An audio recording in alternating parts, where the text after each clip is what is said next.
आइए, ये बहुत महत्वपूर्ण समय है क्योंकि हम परमेश्वर के पवित्र वचन को सुने और अपने जीवन को समर्पित करें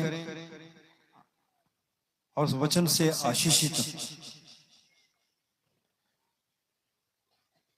बाइबल कहती है कि केवल वचन के सुनने वाले नहीं जो अपने आप को धोखा देते हैं, पर चलने वाले आशीष को प्राप्त करते हैं। हालेलुया। तो हमें परमेश्वर के वचन के ऊपर चलना है। विश्वास सुनने से और सुनना मसीह के वचन से होता है और वचन को हमें पहचानना है। पिछले सप्ताह हमने एक आराधना सभा जो खाराखेड़ी में की थी। कितने लोग थे वहां पर खाराखेड़ी में? अपना हाथ उठाएं। ओ प्रभु, आपको आशीष। ताली बजाकर प्रभु को धन्यवाद। तो क्या वचन था? आप कोई बता सकते हैं क्या वचन था? कोई बताएं क्या वचन हमने सुना?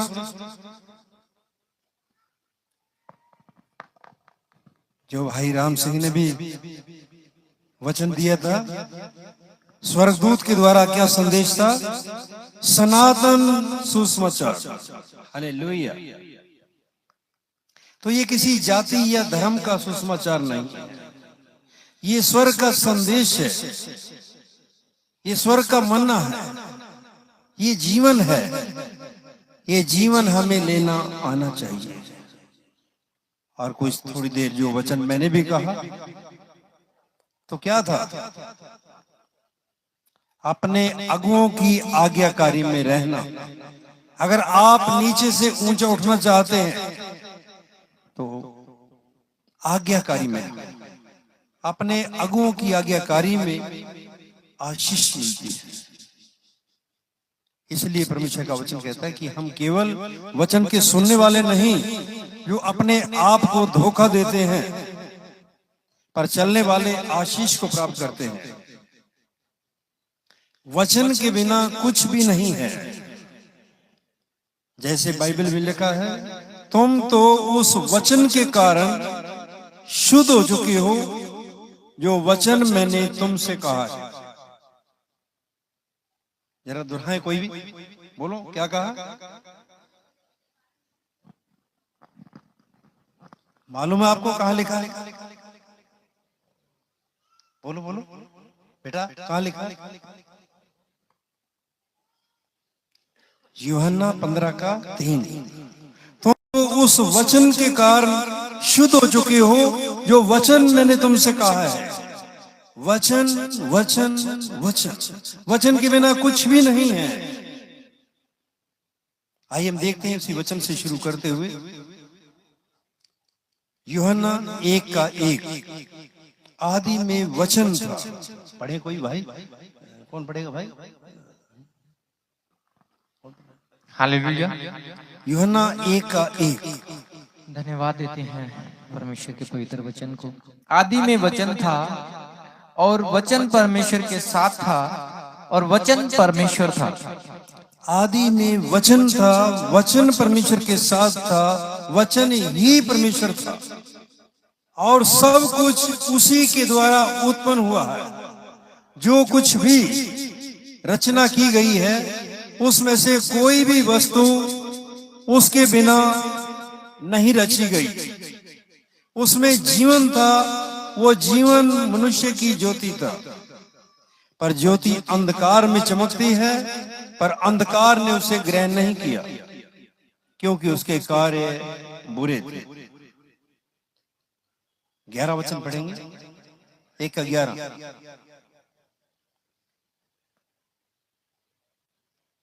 वह अपने घर आया और उसके अपनों ने उसे ग्रहण नहीं किया।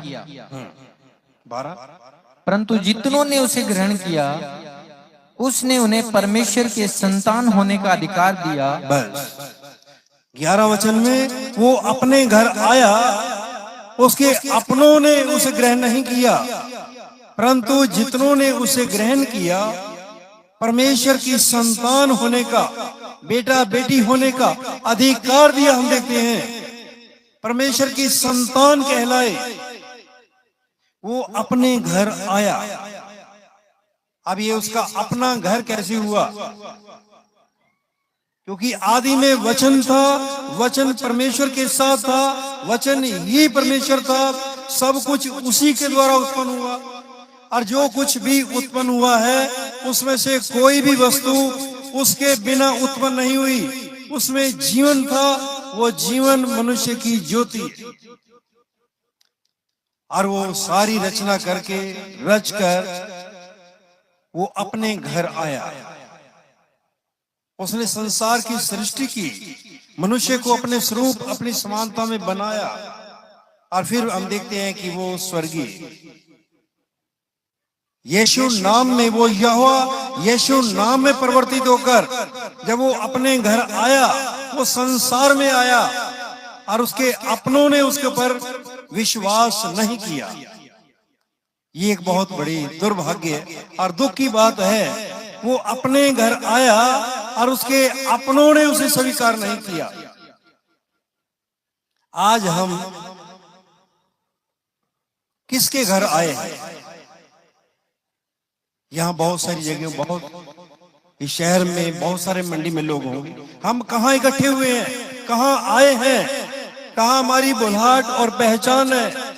हम कहीं और भटकते हुए नहीं गए, हम अपने घर आए हैं, जहाँ हमारे पिता की इबादत हो रही है, जहाँ हमारे पिता की आराधना है, जिसने हमें चुना और ठहराया है। और हम सब कहीं भटके नहीं, एक सही जगह पर आए हैं। और यहाँ के सारे प्रबंधक और परमेश्वर के दास भाई राम सिंह ने हम सबको क्या किया? ग्रहण किया, बैठने का आसन दिया, आदर किया, सम्मान किया। तो एक जोरदार ताली तो परमेश्वर के सेवक के लिए बजा। हालेलुया। इन्होंने ग्रहण किया, हम सबको अच्छा इंतजाम किया बिठाने का, इस जगह सजाया, तैयार किया, अच्छा खाने का इंतजाम किया। मुझे लगता है यदि कोई मीटिंग या कोई सभा होती है तो उसको तैयार करने में एक ही दिन का काम नहीं होता, महीनों लग जाते हैं। कितना समय पहले इसकी तैयारियां हो रही होंगी, पर इसने आदर किया, सम्मान किया। और वो बहुत दुर्भाग्य की बात है, वो अपने घर आया, उसके अपनों ने उसके ऊपर विश्वास नहीं किया, परंतु जितनों ने विश्वास किया, परमेश्वर की संतान होने का अधिकार दिया। वचन से बढ़कर कोई और बात नहीं है।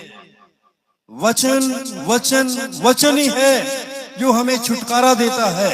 वचन के द्वारा ही हमारी परमेश्वर के पास पहुंच और मुलाकात भी है। मेरा ज्ञान ना होने के कारण मेरी प्रजा नाश हो जाती है। लोग शरीर की बातों में, संसार की बातों में, जाति धर्म की बातों में फंसे हुए, परमेश्वर का वचन कहता है कि मेरा ज्ञान ना होने के कारण मेरी प्रजा नाश हो जाती है। ये बाइबल है, ये लिखी हुई काफी नहीं है कि केवल ये लिखी हुई हमारे पास है और कोई भी इस बात की चैलेंज नहीं कर सकता कि मैंने इस बाइबल को पूरी तरह सारा याद कर लिया, मैं पूरी बाइबल को ही रट लिया मैंने, या मैंने इस बाइबल को 100 बार पढ़ा है, मुझे बाइबल का ज्ञान हो गया है, अब मैं स्वर्ग में चला जाऊंगा। आपसे बढ़कर बहुत विद्वान हैं बाइबल को पढ़ने वाले, चाहे वो प्रभु को न भी जानते होंगे, पर इसके अंदर ये गारंटी नहीं है कि आप बाइबल को पढ़ लोगे, याद कर लोगे तो स्वर्ग में चले जाओगे। स्वर्ग के लायक पवित्र आत्मा करने के लिए आया है, और वचन वो होता है वचन के प्रकाश से, वचन के प्रकाशन से। वरना अगर ये बाइबल लिखी हुई, ये पवित्र आत्मा ने लिखवाया है, हम इसका आदर करते हैं, अगर यही काफी थी तो मैं प्रभु के भय में यह भी आपसे कह रहा हूं कि पवित्र आत्मा की आवश्यकता नहीं थी। हमारे प्रभु का संदेश है, सत्य का आत्मा आएगा और वो मेरी बातों में से लेकर वो तुम्हें सिखाएगा। इस लिखे हुए का अभिप्राय क्या है, आत्मिक अर्थ क्या है, इस बाइबल का अनुवाद क्या है? अनुवाद कह दो, प्रकाशन कह दो, एक ही बात है। प्रकाशन ये नहीं होता जो बातें आपको कभी पता नहीं है, मैंने कुछ दो चार नई बातें आपको बता दूं, आप कहो जी देखो जी ये प्रकाशन था। ये प्रकाशन नहीं होता। प्रकाशन वो होता है जो पवित्र आत्मा इस वचन का अनुवाद हमें पवित्र आत्मा देता है, वो हमें सिखाता है। और ये बाइबल आप सबके पास होगी। ये बाइबल पूरे प्रकाशन की गवाही देती है। बोलो हालेलुया, ताली बजाकर प्रभु को धन्यवाद। ये बाइबल प्रकाशन की गवाही दे रही है। इसलिए वो कहता है मेरे प्रचार में मनुष्यों को खुश करने की, लुभाने की बातें नहीं है। जब हम पर ऐसी बड़ी दया हुई है और हमें ये सेवा मिली है, ना हम चतुराई से चलते हैं, ना परमेश्वर के वचन में मिलावट करते हैं, पर हर एक मनुष्य के विवेक में परमेश्वर की भलाई को बैठाते हैं। दोहराएं जरा, दोहराएं। कोई भी क्या कहा मैंने? भाई कृष्ण, भाई कृष्ण जी, कोई बात को दोहराया करो भाई। दोहराएं क्या कहा? ध्यान से सुना करें। जब हम पर ऐसी बड़ी दया हुई है और हमें ये सेवा मिली है, ना हम चतुराई से चलते हैं, ना परमेश्वर के वचन में मिलावट करते हैं, पर हर एक मनुष्य के विवेक में परमेश्वर की भलाई को क्या करते हैं? क्या करते हैं? बोलो, बैठाते हैं। हालेलुया, उसको समझाते हैं। हर एक मनुष्य के विवेक के अंदर परमेश्वर की भलाई को हम बिठाते हैं, उनको समझाते हैं, ना चतुराई से चलते हैं, और परमेश्वर के वचन को समझने का अनुग्रह पवित्र आत्मा से पाते हैं। कितने लोग हमारे बारे में कहेंगे, आपके बारे में कहते होंगे, जो कह रहे हैं उन विचारों का कसूर नहीं है। कभी आप उन बातों से गुस्से मत हो। आपको कोई कह दे ना आपने धर्म बदल लिया, आपने ये किया, आप कभी नाराज हो। बेचारे अनजान है, वो मजबूर अनजान है, उनको मदद की आवश्यकता है, उनको प्रार्थना की आवश्यकता उनके लिए। वो लाचार है, मजबूर है, किसी के कहने से सुनी सुनाई बात को कह देना, कर देना। और इसलिए बाइबल कहती है कि तुम सत्य को जानोगे तो सत्य तुम्हें स्वतंत्र करेगा। प्रभु ने कहा मार्ग, सत्य और जीवन मैं हूं, और मेरे बिना कोई भी पिता के पास नहीं जा सकता।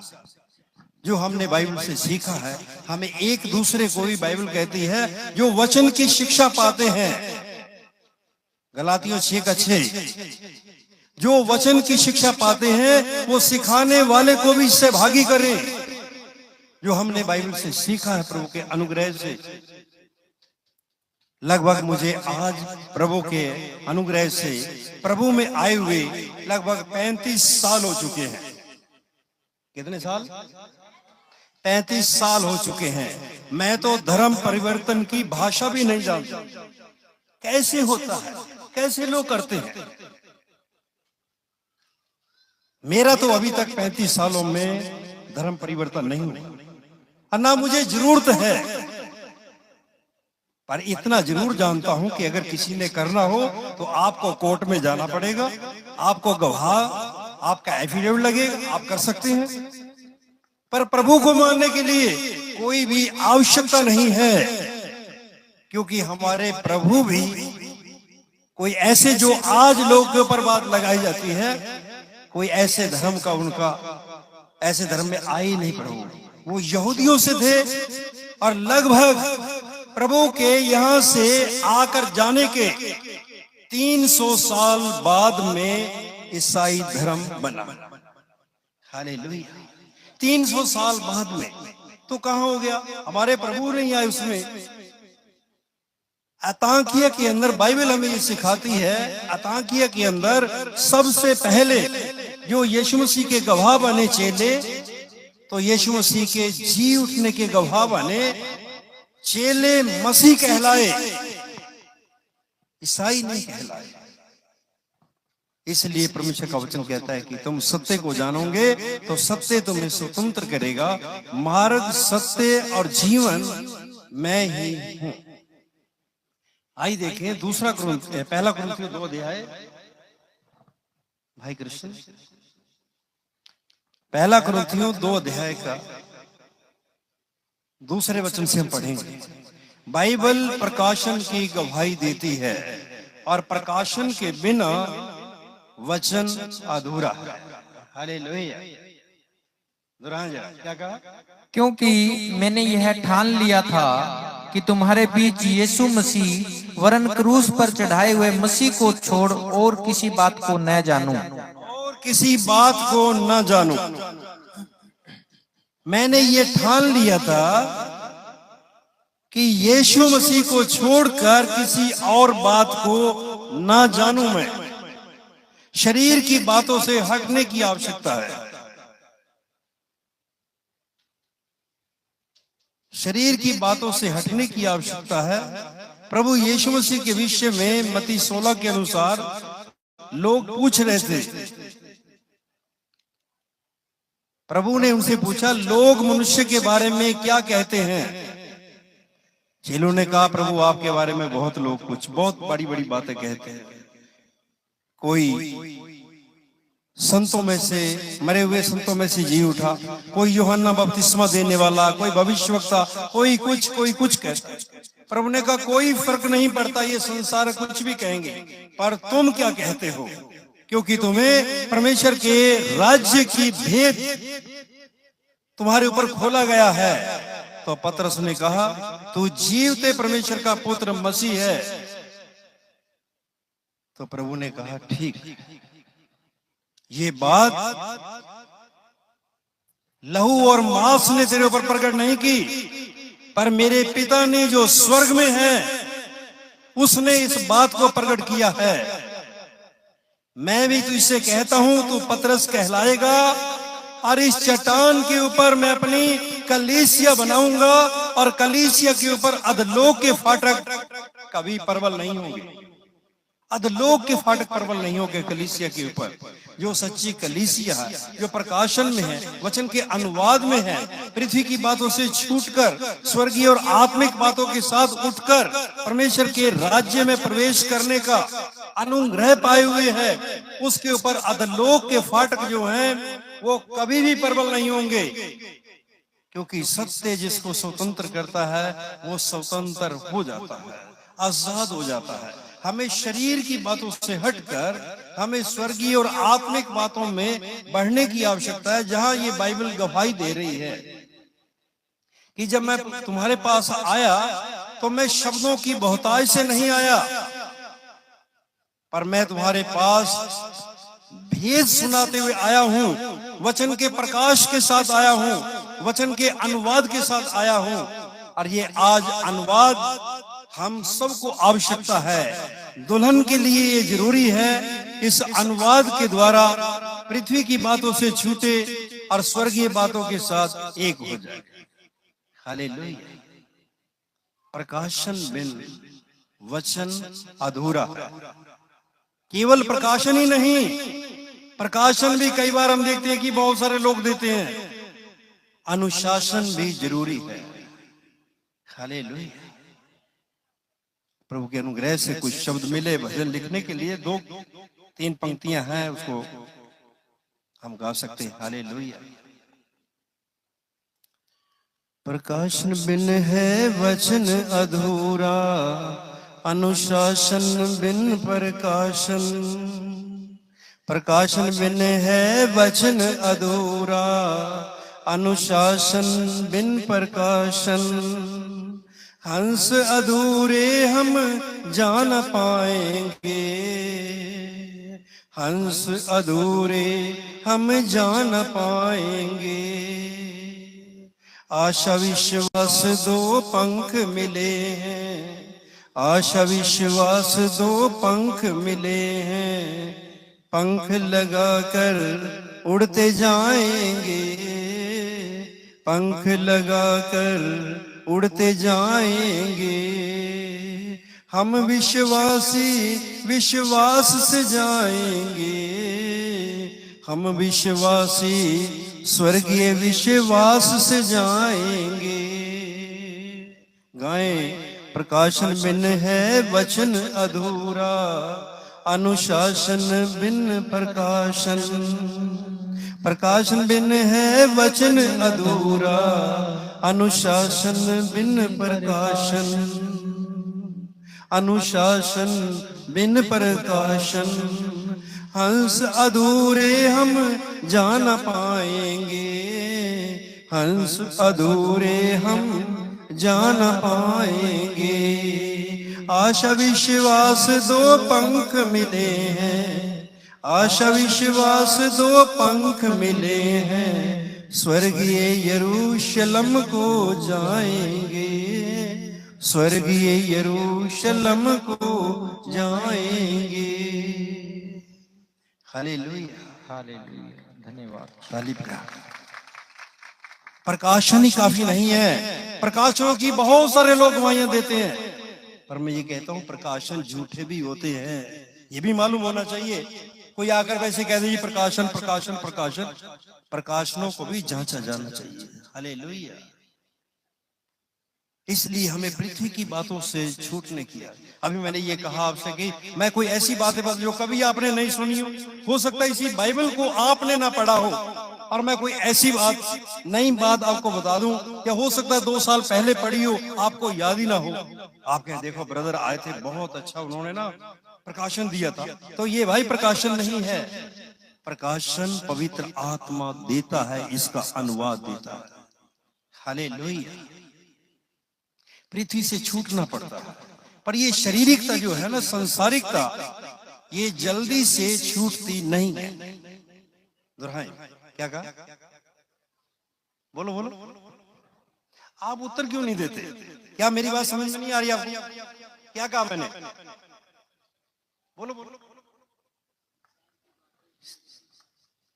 ये शारीरिकता जो है ना, संसारिकता, इसको लूत कहा जाता है। जैसे लूत इब्राहिम के पीछे चला ना,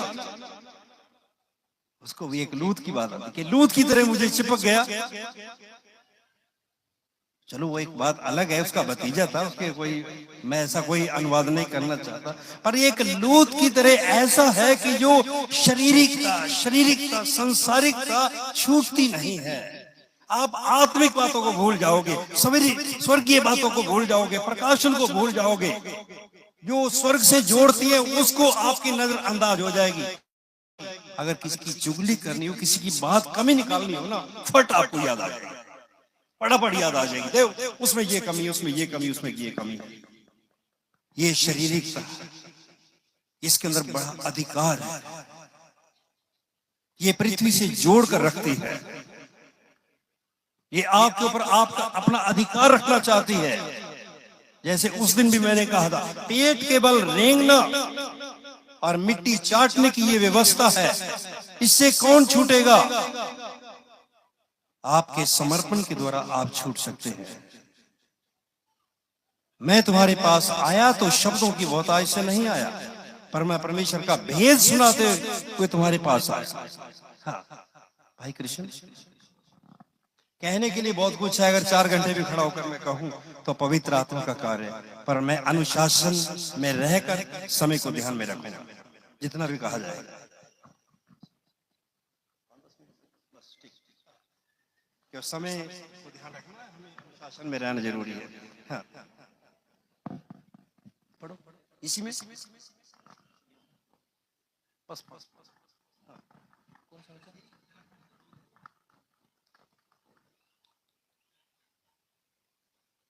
क्योंकि मैंने यह ठान लिया था, मैंने ये ठान लिया, हाँ आगे, कि तुम्हारे बीच यीशु मसीह वरन क्रूस पर चढ़ाए हुए मसीह को छोड़ और किसी को न जानूं, और किसी को न जानूं। हाँ आगे, और मैं निर्बलता और भय के साथ और बहुत थरथराता हुआ तुम्हारे साथ रहा, और मेरे वचन और मेरे प्रचार में, मेरे वचन और मेरे प्रचार में ज्ञान की लुभाने वाली बातें, ज्ञान की लुभाने वाली बातें नहीं है, लोगों को खुश करने वाली बातें नहीं है। परमेश्वर का जन पौलुस कहता है, यदि मैं मनुष्यों को ही खुश करता रहता, उनको ही मैं प्रसन्न करता रहता, तो मैं मसीह का दास न होता। अगर दास नहीं है तो फिर कहीं शराब की व्यवस्था आ जाएगी, कहीं ना कहीं शाप आ जाएगा। अगर मैं लोगों को ही खुश करता रहता, लोगों को खुश करने के लिए नहीं, पर सच्चाई, वचन की गहराई। हाँ, आगे। परंतु आत्मा और सामर्थ का प्रमाण था, आत्मा और सामर्थ का प्रमाण था, और इसलिए कि तुम्हारा विश्वास मनुष्य के ज्ञान पर नहीं परंतु परमेश्वर की सामर्थ पर निर्भर हो। परमेश्वर की सामर्थ पर निर्भर हो। 6 वचन और पढ़े। फिर भी सिद्ध लोगों में हम ज्ञान सुनाते हैं, फिर भी हम सिद्ध लोगों में परमेश्वर का ज्ञान सुनाते हैं, पर बाइबल कहती है सिद्ध तो कोई है नहीं, फिर किसको सुनाते हैं? पर आप कम से कम मन तो बना लिया है, आपको परमेश्वर का सेवक एक दास मिला है, चलो वो उस मार्ग में लेकर चल रहा है, तो सिद्धता की तरफ अगर ये निशाने को लेकर चल रहे हैं, तो हम सिद्धता की ओर बढ़ रहे हैं, तो एक दिन सिद्धता को जरूर पहुंचेंगे। आइए एक वचन और पढ़ लेंगे, थोड़ा दूसरे में आ जाएंगे, उसका 11 अध्याय और दूसरे वचन से। वो कहता है कि मैंने एक व्यक्ति से तुम्हारी, एक व्यक्ति से मैंने तुम्हारी बात लगाई है। और बात कौन लगाता है? कुड़माई की, रिश्ते की बात कौन लगाता है? जो बिचवई होता है, रिश्ता करवाता है। और यहां पर कहता है कि मैंने तुम्हारी कुड़माई की बात लगाई है, पवित्र कुंवारी की तरह तुम्हें सौंप दूंगा। अब इसका अनुवाद प्रकाशन के लिए तो बहुत समय चाहिए हमें इसको समझने के लिए, पर इतना ही आप थोड़ा ध्यान में रखेंगे, प्रभु आपको आशीष देगा। हाँ, पढ़ेंगे।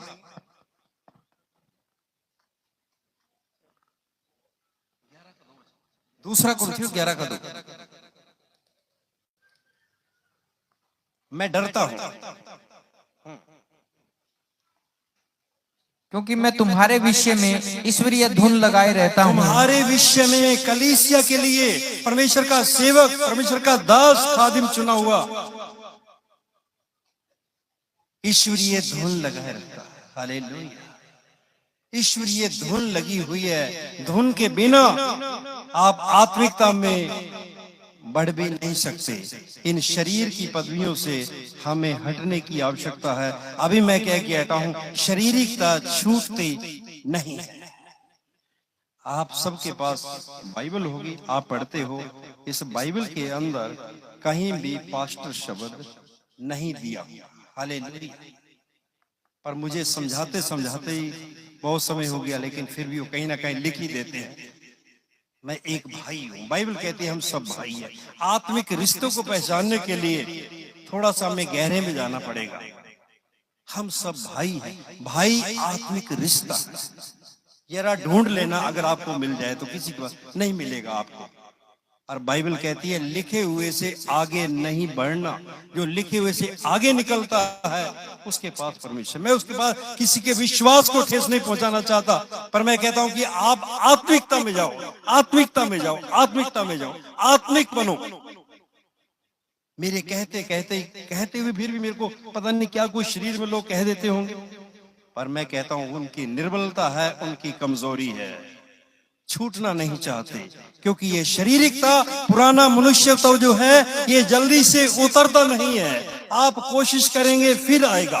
रात को उतार कर सोए, सुबह पुराना मनुष्यत्व फिर खड़ा हो जाएगा। हर दिन उतारें, दूसरे दिन फिर खड़ा होगा। ये काम आपको प्रतिदिन करना पड़ेगा। और जिसको परमेश्वर का जन कहता है मैं प्रतिदिन मरता हूं।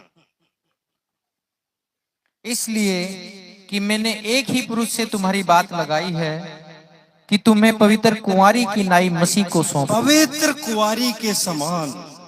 हालेलुया। इसकी अगर व्याख्या करनी हो, अनुवाद के लिए मैं जाऊं तो मुझे 5 मिनट में तो अनुवाद नहीं हो सकता। 1-1.5 घंटा 2 घंटे चाहिए, फिर और आगे वचन से वचन मिलाकर चलना पड़ेगा। पर थोड़ी सी एक छोटी सी चिंगारी, छोटी सी एक तिल्ली की आग पूरे वन में आग लगा जाती है। और यहां से अगर आप पकड़ लेंगे तो पवित्र आत्मा और आपको आगे बढ़ाएगा। हाँ, आगे। परंतु मैं डरता हूं। बोलो हालेलुया। पौलुस जिसकी सीधी प्रभु से दमिश्क के मार्ग के ऊपर दर्शन के द्वारा बुलाया गया है, फिर वो कहता मैं कि डरता हूं। जिसने सांप ने अपनी चतुराई से हवा को बहकाया, कहीं ऐसा ना हो कि तुम्हारी आत्मिकता कहीं भ्रष्ट ना हो जाए। पढ़ लो, बस पढ़ के समाप्त कर देंगे। हाँ, जैसे सांप ने अपनी चतुराई से हवा को बहकाया, सांप ने अपनी चतुराई से, आगे, वैसे ही तुम्हारे मन उस सिधाई और पवित्रता से जो मसीह के साथ होनी चाहिए कहीं भ्रष्ट न किए जाए। कहीं भ्रष्ट न किए जाए। हालेलुया। पढ़ लो थोड़ा सा और सबको मालूम हो जाए। पढ़ के यदि कोई तुम्हारे पास आकर किसी दूसरे यीशु का प्रचार करे, यदि कोई तुम्हारे पास आकर किसका प्रचार, किसी दूसरे यीशु का, किसका प्रचार, किसी दूसरा यीशु, बोलो कौन सा यीशु, कौन कह रहा है? आपकी बाइबल कह रही है, मैं नहीं कह रहा, मैंने इसी बाइबल से सीखा है। यदि कोई दूसरा यीशु मिल जाए या कोई दूसरा आत्मा तुम्हें मिल जाए, मैं क्यों कह रहा हूं, बहुत बड़ा दुख है। एक ऐसा घाव है जो आज प्रभु से दूर है, प्रभु की नहीं किसी और आत्मा की आराधना हो रही है। ये बहुत बड़ा दुख है। हालेलुया। पर प्रभु का धन्यवाद हो, अगर वचन का प्रकाश होगा, वचन का अनुवाद होगा, तो आप रॉन्ग नहीं जाएंगे, गलत दिशा में नहीं जाएंगे, आप स्वर्ग में जाएंगे, परमेश्वर के राज्य में प्रवेश करेंगे। वरना मत्ती 7:21 नोट कर लो, आपके सामने मत्ती 7:21 खुला हुआ है। उस दिन बहुत सारे लोग आकर कहेंगे, प्रभु तेरे नाम से मैंने ये किया, वो किया, वो किया, आश्चर्य काम किए। और प्रभु के शब्द किया है, जिसने पहले से लिखवा दिया, उस दिन भी वो दोहरा देगा, कह देगा, कुकर्म करने वालों। क्या करने वालों? भाई प्रभु हमने तो अच्छे अच्छे काम किए, ये भी किया, वो भी किया। प्रभु कह रहे, कुकर्म करने वालों, व्यभिचारियों, पापियों, मेरे सामने से चले जाओ, मैंने तुम्हें नहीं जाना। हाँ, थोड़ा तुम्हारी आत्मिकता भ्रष्ट ना हो जाए। मैं ज्यादा समय नहीं लेना चाहता, बस चलो इसको पढ़ के तो पूरा कर ले। 3-4 वचन। परंतु मैं डरता हूं कि जैसे सांप ने अपनी चतुराई से हवा को बहकाया, वैसे ही तुम्हारे मन उस सिधाई और पवित्रता से जो मसीह के साथ होनी चाहिए कहीं भ्रष्ट न किए जाए। कहीं भ्रष्ट न की जाए। इसका मतलब भ्रष्ट करने वाला तैयार खड़ा है। हाँ, आगे, यदि कोई तुम्हारे पास आकर किसी दूसरे यीशु का प्रचार करे, जिसका प्रचार हमने नहीं किया, या कोई और आत्मा तुम्हें मिले तो जो पहले न मिला था, या और कोई सुसमाचार जिसे तुमने पहले न माना था, तो तुम्हारा सहना ठीक होता। बस कोई और आत्मा मिल जाए या दूसरा यीशु है, इसको हमें वचन के साथ चल के परमेश्वर के दास आपके साथ सीखते हुए, मैंने यही फिर से कहना चाहूंगा आपसे, अपने अगुओं की आज्ञाकारी में चाहे जो मर्जी कर लो, चाहे अपनी देह को जलाने के लिए दे दो, अपनी संपत्ति कंगालों में बांट दो, पहाड़ों को हटा दो, यदि प्रेम ना रखो तो कुछ भी नहीं है। प्रेम ये कि अपने कलीसिया में अगुए के साथ अनुशासन में आपका क्या, कलीसिया के अंदर आपका क्या दर्जा, क्या पहचान है। अगर आज्ञाकारी में रहेंगे, अगुओं के बिना आप आगे नहीं बढ़ सकते। कहने के लिए तो बहुत कुछ है, पर प्रभु ने कहा, जो कोई तुम्हें ग्रहण करता है वो मुझे ग्रहण करता है, और जो मुझे ग्रहण करता है मेरे पिता को ग्रहण करता है। अगुओं का बहुत सारा आदर और सम्मान है, और अपनी कलीसिया के अंदर वफादारी, ईमानदारी से रहें। प्रभु आप सबको आशीष दे। परमेश्वर के दास भाई राम सिंह जो कुछ कहना चाहते हैं, जोरदार ताली बजाकर प्रभु को धन्यवाद। हालेलुया। प्रभु आपका धन्यवाद हो आज की सभा के लिए, आपके नाम की महिमा हो। भाई राम सिंह। हालेलुया।